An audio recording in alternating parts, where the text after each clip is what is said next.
Mohon maaf Ibu Bapak, saya mengganggu waktunya sebentar. Oh iya, tidak apa-apa, silakan. Di sini saya ingin bertanya masalah apa saja yang terjadi di sekolah. Ini berdasarkan pengalaman Bapak dan Ibu selama berkecimpung di dunia pendidikan. Ada beberapa hal masalah yang ingin saya tanyakan. Yang pertama, itu faktor yang menyebabkan minat belajar anak itu rendah, siswa itu rendah. Bagaimana pendapat Ibu? Kebanyakan faktor minat belajar yang rendah itu untuk saat ini yang biasa kami amati karena teknologi yang canggih seperti gadget, seperti HP. Jadi berawal memang dari awal mula mereka ada kelas online. Nah, kelas online ini karena mereka suka pegang HP, akhirnya kebablasan. Dari seputar kebablasan itulah akhirnya bukan pelajaran aja yang mereka konsumsi. Jadi banyaklah pelajaran-pelajaran yang mengarah menjuru ke bukan dunia pendidikan lagi.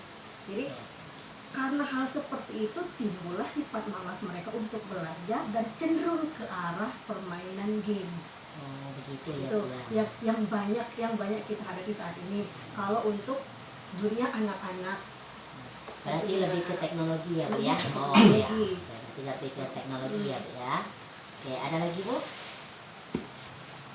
Selain dari teknologi? Selain dari teknologi, kalau masalah yang lebih dominan, itulah yang lebih dominan. Tapi kalau untuk hal-hal yang kecil, hal-hal yang mungkin tidak ada lagi yang kalau masalah HP itulah yang lebih sekarang ini yang banyak merusak faktor pikiran cenderung mereka untuk malas dalam hal belajar.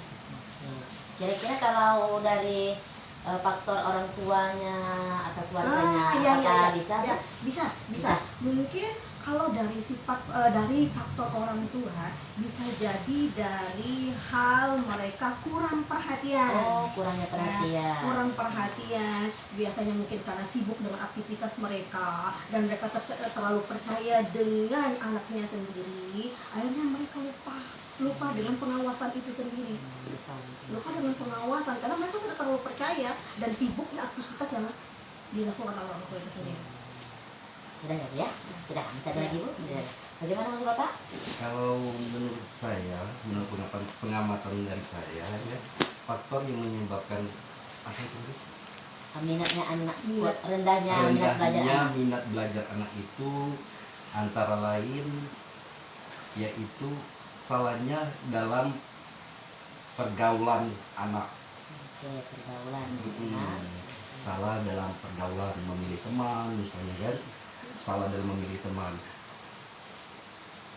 Karena dalam memilih teman itu akan berdampak positif dan negatif. Kalau dia berteman dengan yang baik, maka akan menambah bakat minat belajar dia akan menjadi baik.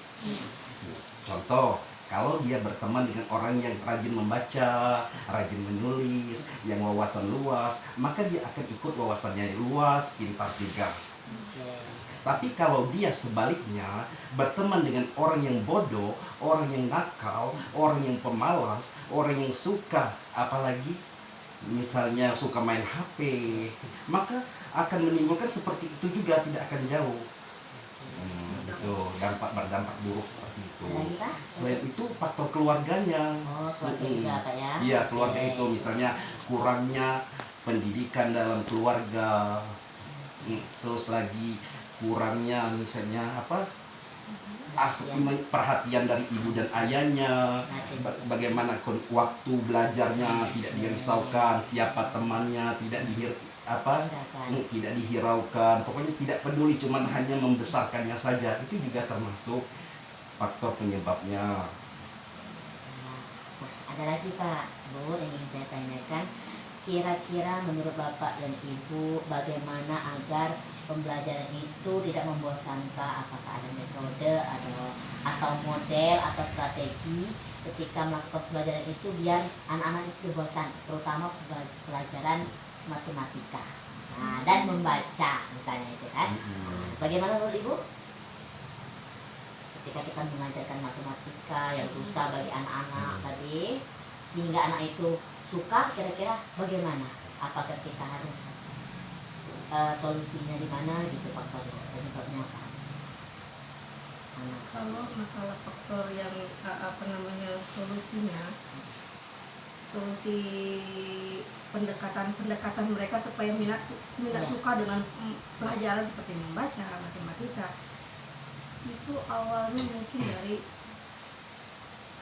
keinginan awal ya, keinginan awal anak. Kalau keinginan awal tidak ada mungkin sulit juga istilahnya kan itu. Keinginan anak berarti Keinginan anak untuk istilahnya keinginan rasa kemauan. kemauan. Ya. Jadi dulu kalau masalah membaca, Belajar matematika, menghitung gitu kan. menghitung itu memang betul adanya dari dewan guru yang memiliki inovasi bagaimana cara mereka mendekati bagaimana cara mereka supaya mereka lebih mudah meresap pelajaran itu, seperti metode-metode yang jangan terlalu mempersulit. Jadi inovasi metodenya Bu ya, metode yang ataupun yang penggunaan mudah. media. Penggunaan media yang menarik, seperti istilahnya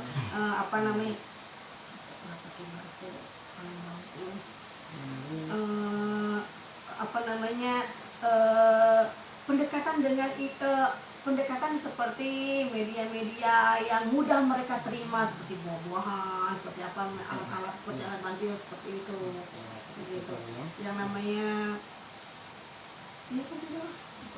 Berarti media ataupun metode itu tadi berpengaruh terhadap pembelajaran Anda dulu ya? Iya, Begitu. berpengaruh istilahnya. Kalau menurut Bapak bagaimana?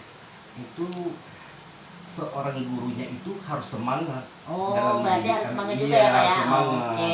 Kalau tidak semangat, bawaannya lesu, jadi akhirnya juga lesu ya Pak? Anaknya Oke. yang pertama harus semangat, yang kedua harus tahu materi yang akan diajarkan. Oke, jadi kita sebagai guru tadi harus memberitahukan dulu materi apa yang harus akan kita ajarkan. Yang terus lagi medianya apa, Medianya harus apa. punya media, jangan nggak Iya. punya media. Oke, biar menarik ya. Biar menarik. Udah itu yang selanjutnya gurunya jangan garang. Ibaratnya harus suka marah. ramah ya, Suka jangan marah. suka marah. Oh, iya, Dia tuh suka harus marah, garang. ramah, supel gitu. Oke, jadi harus ramah. Ya. Oke. Terus materinya itu misalnya matematika, jangan monoton dengan matematika yang kita ajarkan. Coba kita ajak misalnya sambil berolahraga, menghitung tadi, misalnya Ya, bernyanyi, misalnya gitu. gitu. Oke. Jangan monoton. Dan kita tahu juga bagaimana karakter anak tersebut. Karena setiap anak itu mempunyai karakter yang berbeda-beda. Oke, Bapak Ibu, terima kasih atas ilmu yang sudah diberikan pada saya. Oh, berarti ini loh faktor-faktor yang menyebabkan pelajaran kita dunia pendidikan di Indonesia ini semakin lama semakin menurun. Karena ada beberapa hal yang menyebabkannya, dan ada lagi solusinya bagaimana kita seorang guru sehingga pembelajaran itu lebih baik lagi ke depannya. Oke, terima kasih Bapak Ibu, saya ucapkan terima kasih dan mohon maaf sudah mengganggu waktu. Ya, sama-sama. Wassalamualaikum. Waalaikumsalam warahmatullahi wabarakatuh.